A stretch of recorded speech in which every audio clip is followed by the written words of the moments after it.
السلام علیکم مینوال امید لرم چې تاسو به ټول روغ جوړ به وئ. عزتمنو، په کوهستان کې چې کوم 15 ورونه عزتمنو د سیند په منځ کې جوړ شوي او 15 واړه عزتمنو د سیلاب اوبو وړي دي.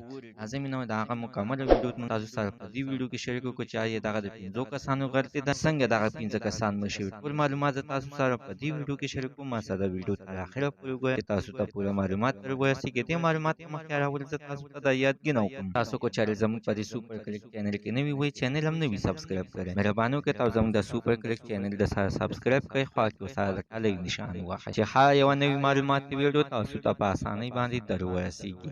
عزتمنو، په کوهستان کې نن په سیلاب کې 15 ورونه خپل سکه ورونه عزتمنو اوبو وړي دي چې په هغې باندې عزتمنو د کوهستان کسان ډېر سخت خفګان هم کړی دی او بیا کېده د حکومت کولو نه انکار هم کړی دی. ویل دي چې موږ به دې حکومت سره هېڅکله مرسته نه کوو، نه به چاته یعنې وټ ورکوو، ځکه چې موږ سره تر اوسه پورې چا څه مدد ونه کړو. خو مینهواله چې بل سر چې تاسو دغه ویډیو وګورئ او بیا کېده په دغه ویډیو او دغه تصویرانو کې بیا کېده ښکارم چې دغه د 15 کسانو خپله غلطي ده.